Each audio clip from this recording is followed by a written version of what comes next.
The Boy Who Found Magic, Part 4, The Aurum Challenge. The great hall of the Magical Academy hummed with a nervous energy that Arcan had never felt before. At the center of the room stood the Aurum Urn, a massive, ancient golden chalice overflowing with dancing white flames. This year, the legendary Tri-College Tournament had returned, a contest of skill and spirit between the three greatest magical schools in the world. Arcan, now 14, adjusted his round glasses and felt a strange tug in his chest as he stared at the flickering fire. Silence fell over the hall as the flames in the Aurum Urn turned a brilliant, searing blue.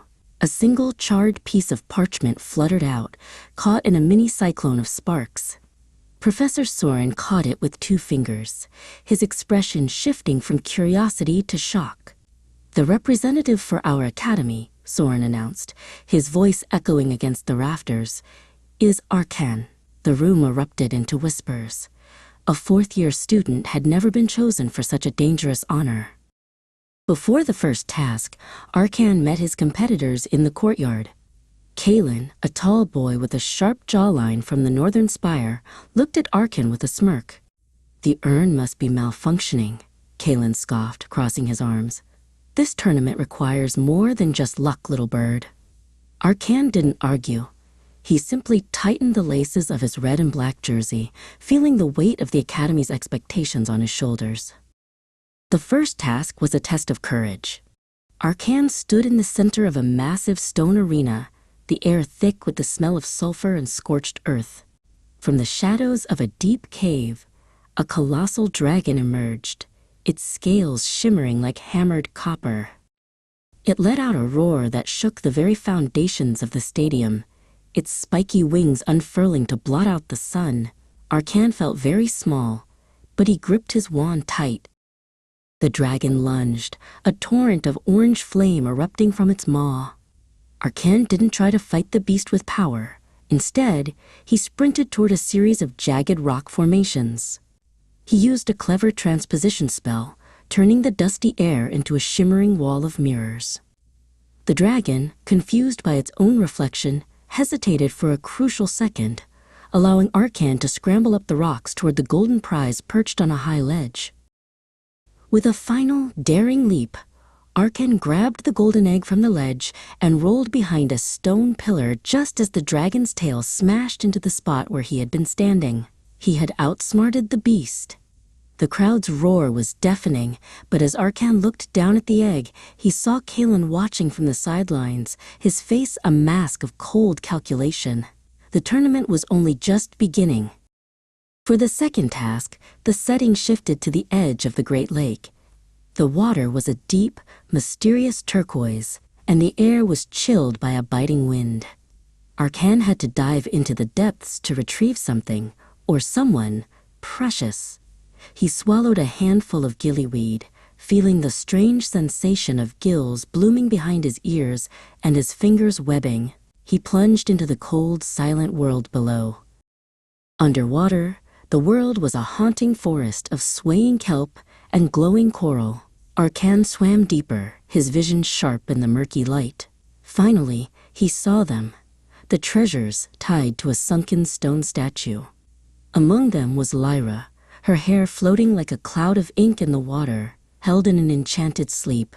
He swam toward her, his heart hammering against his ribs in the silent pressure of the deep. Just as Arcan reached Lyra, he heard a muffled cry. Nearby, Kalen was struggling. His own transformation spell was failing.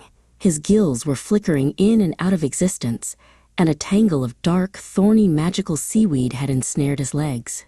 Kalen's eyes were wide with genuine panic as he clawed at the weeds, his strength fading fast in the crushing depths of the lake.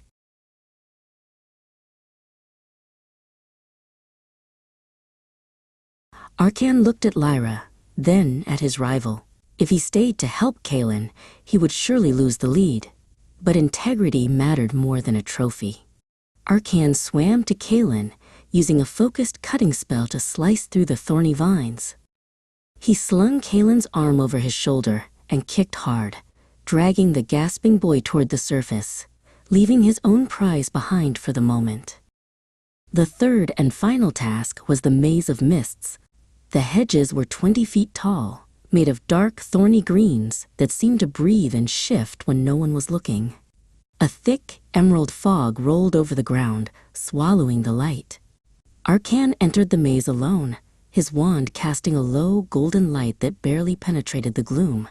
The path behind him closed instantly, leaving only the unknown ahead.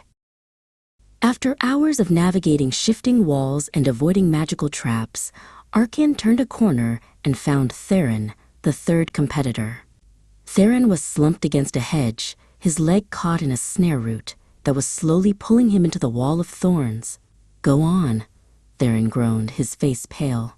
"The Aurum Cup is just past the next turning. Take it and win for your school." Arcan shook his head. "The tournament is about who we are, not just what we win," he said firmly. He spent precious minutes carefully untangling Theron from the snare root. When Theron could finally stand, Arcan let the other boy lean on him. Together, the two rivals hobbled through the final stretch of the maze, their footsteps heavy on the damp earth as the golden glow of the cup appeared in the clearing ahead. They reached the Aurum Cup together, its golden surface reflecting the moonlight. "On 3, Arcan whispered. "We take it together." As their hands touched the cool metal, the cheers of the crowd suddenly vanished. The air turned freezing, and the golden light of the cup was swallowed by a sudden, jagged bolt of black lightning in the sky. Arcan realized with a jolt of terror that the tournament was no longer a game.